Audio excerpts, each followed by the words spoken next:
হযরত ওমরের কাছে চিঠি পাঠিয়ে দিলেন, নীল নদীর জোয়ার এসে গেল। আল্লাহু আকবার। সাহাবীরা বললেন, আমিরুল মুমিনিন চিঠির মধ্যে লিখলেন কি? নীল নদীর জোয়ার আসলো কারণ কি? হযরত ওমর লিখছেন চিঠির মধ্যে, সাহাবীরা রে, আমি চিঠির মধ্যে আঙ্গুল দিয়ে লিখে দিলাম, হে নীল নদ, তুমি যদি খোদার হুকুমে প্রবাহিত হয়ে থাকো, তাহলে আমি খলিফাতুল মুসলিমিন ওমর বলতেছি, তুমি আল্লাহর হুকুমে প্রবাহিত হয়ে যাও। আর যদি তুমি আল্লাহর হুকুমে প্রবাহিত না হও, তাহলে তোমাকে প্রবাহিত হওয়া লাগবে না। আহা, এই চিঠিখানা চলে গিয়ে নীল নদের মধ্যে ছেড়ে দিল। এখন আপনারা বলেন, নীল নদ কি লেখাপড়া করছে? নীল নদ কি কোনো মাদ্রাসায় পড়ছে? নীল নদ কি কোনো স্কুলে পড়ছে? ওমরের চিঠি নীল নদে বুঝলো কেমনে? নীল নদের ওমরের চিঠি যিনি বুঝাইলেন সেই মালিকের নাম কি? কিন্তু আমরা চিঠি দিলে কুত্তাও বুঝে না। তার মানে আমরা নামে মুসলমান, কামে মুসলমান হতে পারি নাই। কথা কর ঠিক কিনা? বর্তমানে তাম পৃথিবীতে আলেম আছে 2 কোটি, সারা বাংলাদেশে আলেম আছে 60 লক্ষ। কয় লক্ষ? 60 লক্ষ আলেম সারা বাংলাদেশে। সারা পৃথিবীতে আলেম আছে 2 কোটি। সারা দুনিয়ায় ইহুদি আছে মাত্র 2 কোটি। সারা পৃথিবীতে মুসলমান আছে 200 কোটি, ইহুদি মাত্র 2 কোটি। আলেম আছে 2 কোটি, ইহুদি মাত্র 2 কোটি। মুসলমানদের আলেমের সংখ্যা 2 কোটি। 200 কোটি মুসলমান, মাত্র 2 কোটি ইহুদির সাথে পারে না। কারণটা কি? মুসলমানের সেই শক্তি নাই। কি কথা কন না কেন? সারা পৃথিবীর পরাশক্তির বিরুদ্ধে মাত্র লড়াই করতেছে কয়জন মুসলমান? হামাসের 30,000। হামাসের মাত্র 30,000 মুজাহিদ পৃথিবীর এক পরাশক্তি ইহুদিদের সাথে, আমেরিকা পশ্চিমাদের সাথে লড়াই করতেছে। বাইডেন আগে কইছে, রে বিনিয়ামিন নেতানিয়াহু, তুই কিন্তু সাবধান, ওই গাজার ভিতরে ঢুকিস না, ঢুকলি তুই মরে যাবি। বাইডেনের অন্তরে যিনি ভয় দিলেন, ও মালিকের নাম কি? না নাচতে হয়ে গেল না, জোরে বলে। ওই মুতার প্রান্তরে মুজাহিদ ছিল মাত্র 3,000, আর খ্রিস্টানদের বাহিনী ছিল 2 লাখ। 2 লক্ষ খ্রিস্টানদের সাথে জিহাদ করেছিল মাত্র 3,000। পরাজিত হয় নাই, বিজয় হয়েছিল। আমরা সেই মুসলিম। কাদেসিয়ার প্রান্তরে পার্সিয়ান সাম্রাজ্যের সৈন্য ছিল 1 লক্ষ, সাহায্যের জন্য আরো 1 লাখ। খালিদ বিন ওয়ালিদের কাছে ছিল মাত্র 15,000। যুদ্ধের তুমুল যুদ্ধ চলতেছে। খালিদ বিন ওয়ালিদের মাথার হেলমেট পড়ে গেল। যুদ্ধ বাদ দিয়ে উনি হেলমেট খুঁজতেছে। তো মুজাহিদরা বলতেছে, আমির করেন কি? যুদ্ধ ছেড়ে দিয়ে আপনি হেলমেট খুঁজে পরে বলুন। যুদ্ধ শেষ, বিজয় হয়েছে। সেনাবাহিনীর সদস্যরা বলতেছে, আমির যুদ্ধ বাদ দিয়ে হেলমেট খুঁজলেন কারণ কি? বলতেছে, তোমাদেরকে দেখাচ্ছি। হেলমেট উল্টায় বলে, দেখো হেলমেটের ভিতরে একটা চুল মোবারক বাঁধা আছে। মুজাহিদরা সাহাবীরা বলল, আমির এই চুল মুবারক কার? খালিদ বিন ওয়ালিদ বললেন, এই চুল মুবারক আমার নবীজির চুল মুবারক। না না হয় না, আরো জোরে বলেন আল্লাহু আকবার। তুমি মোদের আশার আলো, ঠিক কি না? তাই তো তোমায় বাসি ভালো, তুমি মোদের আশার আলো। তাই তো তোমায় বাসি ভালো, হৃদয় নামের ফুলদানিতে, হৃদয় নামের ফুলদানিতে গেথে রেখেছি প্রেমের মালা।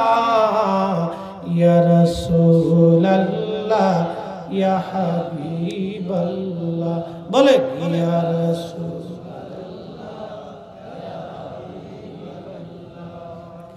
খুবই মনোযোগ দেন উল্লাহ পড়ার মুসলমান, খুবই মনোযোগ দিয়ে শুনিয়া যান উল্লাহ পড়ার মুসলমান। খালিদ বিন ওয়ালিদ ডাক দেখে সাহাবীরা, এই চুল মোবারক যখন হেলমেটের মধ্যে বাঁধি, তারপর থেকে রণকৌশলে এমন নতুন নতুন কৌশল আমার আল্লাহ আমার ব্রেনে ঢুকায় দেয়। এই চুল মুবারকের উসিলায় বলেন, চুল মুবারকের কারণে যদি পৃথিবীর যত যুদ্ধ হয়েছে, যত সেনা প্রধান আর সেনাবাহিনী বলেন, খালিদ বিন ওয়ালিদের মতো ফিল্ড মার্শাল আর কোনোদিন জন্ম হবে না। ওনার মতো এত বড় রণকৌশলী কোনোদিন জন্ম হবে না, কোনো মা জন্ম দিতে পারবে না। যুদ্ধকালীন রানিং অবস্থায় তিনি যুদ্ধের পথ পরিবর্তন করতেন। তিনি খালিদ বিন ওয়ালিদ, চুল মুবারকের কারণে আল্লাহ তার মগজে বরকত দিতেন। যার চুলের উসিলায় খালিদের মাথায় রণকৌশলের বিদ্যা আল্লাহ ঢুকাইলো। চুলওয়ালার মগজে কি পরিমাণে বিদ্যা থাকতে পারে। এই জন্য আল্লাহ নবী বলতেন, আনা মাদিনাতুল ইলম, আমি ইলমের শহর। বলেন তো এই শহরের দৈর্ঘ্য প্রস্থ কত? সীমানা আছে? নবী বলছেন, আনা মাদিনাতুল ইলম, আমি ইলমের শহর। সীমানা নির্ধারণ করে দেন নাই। শহরটা কত বড় হবে, দৈর্ঘ্য কত, প্রস্থ কত, ব্যাস কত, ব্যাসার্ধ কত, ওজন কত, কত বিরাট, কত বিরাট, কত বিরাট নবী বলে দেন না। এই জন্য রাসূল বিরাট বড় ইলমওয়ালা। ওই নবীর ইলম নিয়ে যারা আজকে প্রশ্ন তুলো, ওই নবীর ইজ্জত নিয়ে যারা দলিল খুঁজো, আমরা মনে করি তোমরাই আজাজিলের খালাতো ভাই। কার কালাম? আল্লাহ। এটার নাম কি? না, এটা এটা এটা কভার। কি দেবেন? প্লাস্টিক, কাগজ। আচ্ছা, বুকে যখন নেন কভার কি ছুড়াইল না কভার সহ? কভার সহ। সুমা যখন খান কভারের উপরে খান না ভিতরে খান? কভারের উপরে। আচ্ছা, শারফুল মাকিনা ওয়া শারফুল মাকান, শারফুল মাকানি ওয়া শারফুল মাকিন। মাসলা বুঝে যান। কিছু জায়গার কারণে মানুষের দাম বাড়ে, কিছু মানুষের কারণে জায়গার দাম বাড়ে, কিছু জায়গার কারণে মানুষের দাম বাড়ে। ঠিক। মক্কার কারণে মক্কাবাসীর দাম বাড়লো, আমার নবীর কারণে মদিনার দাম বাড়লো। কথা কোন ঠিক কিনা? অনেক ব্যাখ্যাল তাফসীর করে, এটা আমি আলেম করে ব্যাখ্যাল। রাসূলুল্লাহকে আল্লাহ মানুষ বানাইছেন, মানুষ বানাইছেন বিদায় তার ইজ্জত বেশি। ওরে হারামজাদা, রাসূলুল্লাহকে মানুষের ভিতরে আনার কারণে মানুষের দাম বাড়ছে, নবীর কারণে মানুষের দাম বাড়ছে, মানুষের কারণে নবীর দাম বাড়ে নাই। কথা কোন ঠিক কিনা? এটা বলদ কোথাকার কোরআন হাদিসের অজ্ঞ, কিচ্ছু বুঝে না। আরে বিরাট বড় ডক্টর আর প্রিন্সিপাল আর সাইকুল হাদিস হলে যদি এলেমালা হওয়া যেত, তাহলে কাজী নজরুল থাকতো সবচেয়ে বড় মূর্খ। আন্ডার ম্যাট্রিক তার প্রবন্ধ সাহিত্য গ্রন্থ, তার জীবনের উপরে এমফিল থিসিস করে পিএইচডি করে আমার দেশের ছেলেরা নামের আগে ডক্টর লাগায়। ঠিক। কিন্তু আন্ডার ম্যাট্রিক ছিল। তার ভাষা, বাংলা ভাষা বুঝতে হলে এখনো বাংলা ডিকশনারি দেখতে হয় ঢাকা ইউনিভার্সিটির প্রফেসরদেরকে। কথা কর না? মেধা, আকল, জ্ঞান এটা আল্লাহ প্রদত্ত জিনিস। কাজী নজরুল কি চমৎকার লিখে গেছে, শ্রেষ্ঠ নবী দিলাম রে তরিয়ে নিতে রোজ হাসরে। আল্লাহু আকবার। শ্রেষ্ঠ নবী দিলাম রে তরিয়ে নিতে রোজ হাসরে, পথ না ভুলি তাই তো দিলে পাক কোরআনের বাণী খোদা তোমার মেহেরবানি সুন্দর ফুল সুন্দর ফল মিঠা নদীর পানি খোদা তোমার মেহেরবানি তুমি কতই দিলে রতন ভাই বারাদার পুত্র স্বজন তুমি কতই দিলে রতন ভাই বারাদার পুত্র স্বজন খুদা পেলে অন্য যুগাও মানি চাই না মানি খুদা তোমার মেহেরবানি সুন্দর ফুল সুন্দর ফল মিঠা নদীর পানি খুদা তোমার মেহেরবানি উল্লাপাড়ার মুসলমান মনোযোগ দিয়ে শুনিয়া যান নবী মানব জাতিতে আসার কারণে মানব জাতির দাম বাড়ছে আস্তে বলেন কিনা জোরে বলেন নবীকে যদি আল্লাহ জিনদের মধ্যে পাঠাইতেন জিন জাতির দাম বেড়ে যাইত জিনদের মধ্যে কিন্তু কোন হুজুর গাউসে পাক নাই জিনদের মধ্যে কিন্তু খাজা মঈনুদ্দিন চিশতি আজমেরি সঞ্জেরি নাই জিনদের মধ্যে কিন্তু কোন শাহজালাল নাই জিনদের মধ্যে কোন খাজা বাকিবিল্লাহ নাই জিনদের মধ্যে ইমাম শাফি নাই জিনদের মধ্যে ইমাম আহমদ ইবনে হাম্বল নাই জিনদের মধ্যে ইমাম মালিক নাই জিনদের মধ্যে ইমাম শাফিঈ নাই কারণ কি এই মানব জাতির মধ্যে আল্লাহ নবীরে পাঠাইছে বিদায় যুগে যুগে মানব জাতির দাম বাড়লো কোরআন বলে কুনতুম খায়রা উম্মাতিন উখরিজাত লিন-নাসি তা'মুরুনা বিল মা'রুফি ওয়া তানহাউনা আনিল মুনকার কথা কোন ঠিক কিনা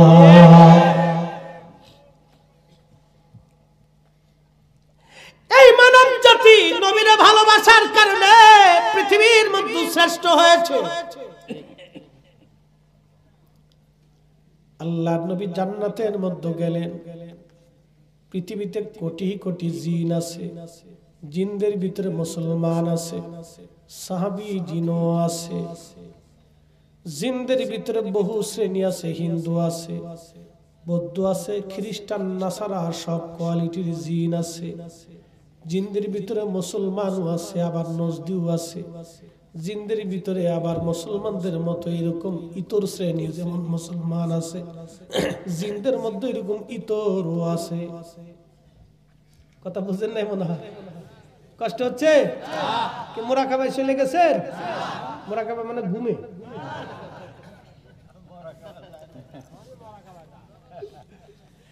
15 মিনিট চাইছিলাম 20 মিনিট হইছে আর 20 মিনিট দিবেন না ইনশাআল্লাহ হ্যাঁ না চলুন আর 20 মিনিট হওয়ার পরে সিদ্ধান্ত নেব কারণ আপনাদের দুর্বলতা দিয়ে ওয়াজ করা যাবে না এখানে একটা কারণ আছে আব্দুল্লাহ ইবনে মাসউদকে জিজ্ঞেস করা হলো হুজুর আপনি প্রত্যেকদিন নসিহত করেন কয় না আমি প্রত্যেক বৃহস্পতিবার তোমাদেরকে তালিম তরবিয়ত দেই এটাই বালা প্রত্যেকদিন করলে তোমরা মুসল্লি খুঁজে পাওয়া যেত না ঠিক মাহফিল প্রত্যেকদিন যদি এখানে হয় তো আপনাদের খুঁজে পাওয়া যেত না বছরে একদিন হইছে সবাই মিলে টিলে আইছে ঠিক কি না এখন তো দেশে মাহফিলের সংখ্যা বাড়ছে বিদায় মুসল্লিও কমে গেছে আগে সারা ইউনিয়নে একটা মাহফিল হইছে ওই সারা ইউনিয়ন থেকে লোকজন হারিকেন টারিকেন ধরায় টরে আলো টালো নিয়ে এরপরে টোল টুপলা নিয়ে ফান টান বাইন্দে সেন্দে এরপরে মাহফিলে এসে বইছে সারা রাত তুয়ার শুনে সকালবেলা ফজরের নামাজ পড়ে তারপরে হাঁটতে হাঁটতে গেছে এখন আর সেই দিন নাই ভাই ঠিক কি না আগের মতো মানুষের শক্তিও নাই খাই পোল্ট্রি এর লেগে খালি পোল্ট্রির মতো জিনে হ্যাঁ খাওয়ার নাই মানুষের নাই কিছু পোল্ট্রির ডিম এটা খালি কি হইব করতে আগে অরিজিনাল টাটকা ডিম খেয়েছি একটা ডিম এখন 36টা ডিমের মতো আগে একটা টাটকা ডিম, ওই যে টাটকা দেখুন পোলট্রি 36টা ডিমের মতো, 36 ডিমে যা আছে এক ডিমে তাই আছে। এই জন্য মানুষের ওরা ডিম নাই কিছু। কচু শাক যেটা খাইছে এটা অরিজিনাল কচু শাক আছিল, এখন কচুর ভিতর ভেজাল ঢুকছে। আমি গেছি সেই কি বলে আপনার মধুপুর, ওই টাঙ্গাই, ওয়াজ শেষ করার পরে বললাম ভাই আমার একটু গাছের থেকে আপনারা 2টা আনারস কেটে দেন, বাচ্চা কাচ্চা আছে, ঢাকা শহরে ফরমালিন জিনিস, একটু টাটকাটা খাও।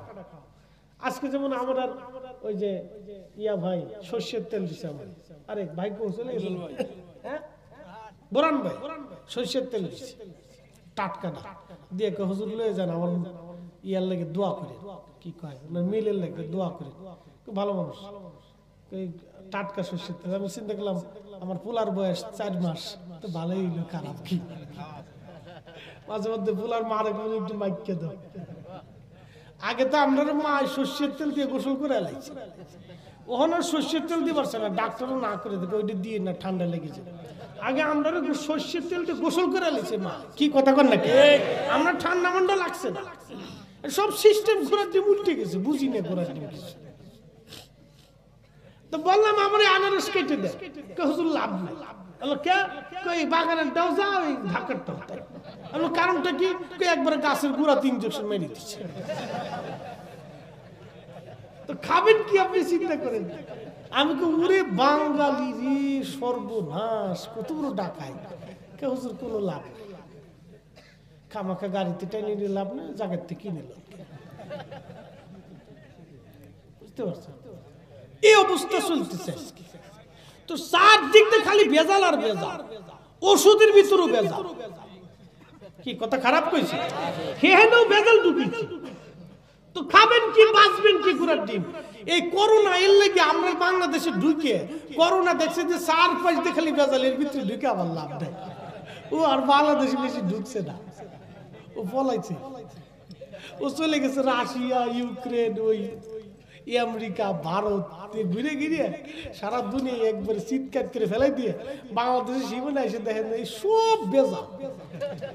হ্যাঁ, করোনা এসে দেখতেছি সব ভেজাল, পানির ভেজাল, খাবারে ভেজাল, লবণে ভেজাল, ওষুধে ভেজাল, এনে ভেজাল, সেনে ভেজাল, জাগাত ভেজাল, আবহাওয়া ভেজাল, বাতাসে ভেজাল, সব জায়গায় ভেজাল। এখানে থাইকে লাভ নেই, ওর সাথে আমি মরিয়ে লাভ নেই, আমি যাই চলে গেছি। একসাথে বলবেন না আল্লাহু আকবার। বাঁচানোর মালিক কে? আল্লাহ। আমরা যা খাই বাঁচার কথা না, আমরা যিনি বাঁচাই রাখি সে হলো আল্লাহ। আপনি পর্যবেক্ষণ করে দেখেন, গবেষণা করে দেখেন, আমরা দেশে যা খাই বাঁচার কথা না, আল্লাহ বাঁচায় রাখে। প্রিয় ভাইরা আমার, ওয়াজ রাখছিলাম কোন জায়গায়?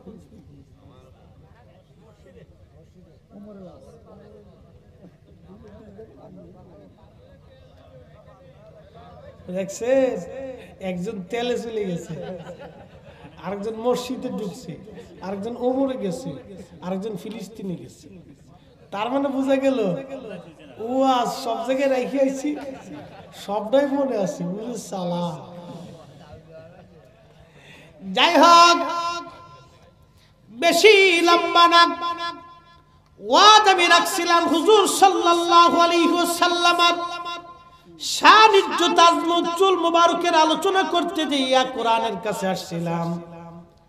শরফুল মাকিন আমার শরফুল মাকান, শরফুল মাকান ওয়া শরফুল মাকিন। কিছু জায়গার কারণে মানুষের দাম বাড়ে, কিছু মানুষের কারণে জায়গার দাম বাড়ে। এই কোরআনের কারণে কবরের দাম বাড়ছে, ঠিক।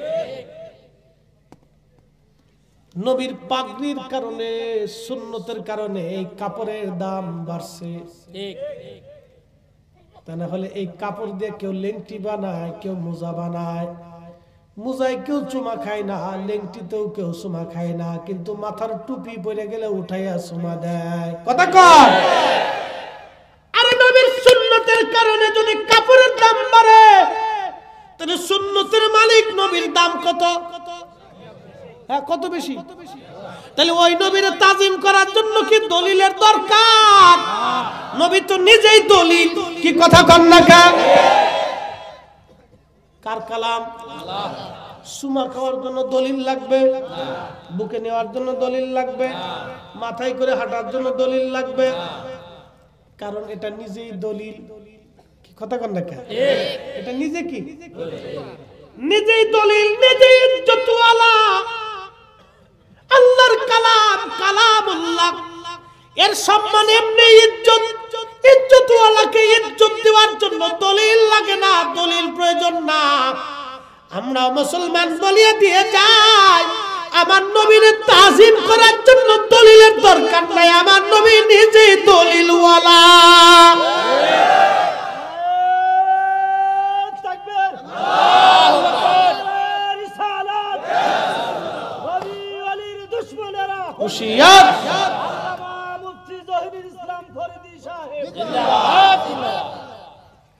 বন্ধু আমার, এই নবীর ভালোবাসা কত সাহাবী ধন্য হইছে। আল্লাহর দরবারে যদি ক্ষমা পাইতে চান, ইজ্জতওয়ালা হইতে চান, চেহারা লাগবে। হ্যাঁ, ফরিদ হিসাবে নাক লম্বা, দেখতে চেহারাটা বালাই, উঁচা লম্বা একবারে কম না, কণ্ঠটাও মোটামুটি খারাপ না, ওয়াজও খুব রসি বেরসি ওয়াজ করে, হুজুর মোটামুটি বালাই। হুজুরের বালা দেখে আল্লাহ কিয়ামতে মাফ করবে না। আল্লাহ একটা কারণে মাফ করবে, ইন্না আকরামাকুম ইনদাল্লাহি আতকাকুম। আল্লাহর কাছে সেই ইজ্জতওয়ালা যার তাকওয়া বেশি, আল্লাহর ভয় বেশি। কথা ঠিক কিনা? আল্লাহর নবী মেরাজে গেছে জান্নাতে, যাইয়া দেখে বেলাল আগে আগে। আল্লাহু আকবার। বেলালের ওয়াজে চলে গেলাম। কালকে কয়ের না যে দুই হুজুরে এক ওয়াজ করছে, এ কথা কিন্তু কোয়া যাবে না, ঠিক আছে? আল্লাহর নবী জান্নাতে, বেলাল আগে আগে। নবীজি দুনিয়ায় ফিরে আসার পরে ডাক ডাকা, বেলাল, বেলাল রে, জান্নাতে তোরে আগে আগে দেখলাম, কারণ কি? কি আমল করিস? বেলাল ডাক ডাকে, ইয়া রাসূলুল্লাহ, ওযু চলে গেলে আবার ওযু করি, ওযু করার পরে 2 রাকাত নামাজ পড়ি। নবীজি বলেন, বেলাল রে, এই আমলের কারণে তোরে আগে আগে জান্নাতে আমি নবী পাইছি। জোরে বলা যাবে কি? আল্লাহু আকবার। আমরা মুতি ওযু করি না, মুতার পরেও ঢিলা কুলুপ ব্যবহার করি না, পায়খানা করি ঢিলা কুলুপ ব্যবহার করি না, ওযু গোসল আমরা করি না রে বাপ। ও নারী, সুন্দরী হওয়ার জন্য কদ্দুর পাউডার মাখে। কি মাখে? পাউডার, সোনু, মেকআপ, সিকআপ করি এমন বাউল। আমার ঢাকা বাসা তো বাজান বসুন্ধরারই ভারি ভিউ, সেকেন্ড বসুন্ধরা। আমার বাসার সামনে দিয়ে প্রত্যেক শুক্রবারের দিন ওই যে বেডিরাং পার্কে যায়, চেকপোস্টের সামনে দিয়ে হাজার হাজার কত বেরঙ্গের বেডি, বেডির শেষ নাই রে ভাই। কার মা কার বোন আমরা জানি না। বুড়া বেডি উপর দিয়ে মেকআপ করছে, সব নিজ দিয়ে কালা, খালি মুখটা তার ধলা। বেডি না ইজলে মাঝে মধ্যে বোঝা যায় না। আমার দেশের মহিলারা মনে করে এইগুলি করলে বোঝে সুন্দর হওয়া যায়। নারী, আমি ফরিদি সুন্দর হওয়ার আমল দিয়ে গেলাম। 1 নম্বরে পর্দা, 2 নম্বরে নামাজ। কোন বোন যদি সুন্দরী হইতে চাও, 6 মাসের আমল দিয়ে গেলাম আমি ফরিদি। 1 নম্বরে নামাজ, 2 নম্বরে পর্দা। যদি চেহারা সুন্দর না হয়, আমি ফরিদি, আমি ওয়াজ বাদ দিয়ে হাতে ছুরি ভরব। এর চেয়ে বড় চ্যালেঞ্জ আর আমার নাই। আমরা হুজুর যারা আছি বাজান রে, সোনু পাউডার আমরার মাখাল লাগে না। বয়স 40 চলতেছে, সোনু পাউডার দেওয়া লাগে নাই। এমনি চেহারা বালা বালা বালা, আল্লাহ বালা করে দেয় 2 কারণে। ওযু গেলে ওযু, সেজদার মধ্যে পড়ে থাকার কারণে আমার মালিক আমরার চেহারা ভালা করে দেয়। একবার জোরে বলেন না মারহাবা।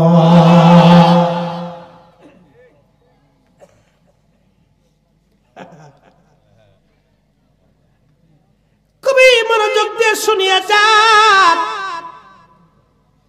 সাহাবীরা নবীরে ভালোবাসে বাইসা পৃথিবীতে দামি দামি হয়ে গেছে বাজান রে আজকে বলে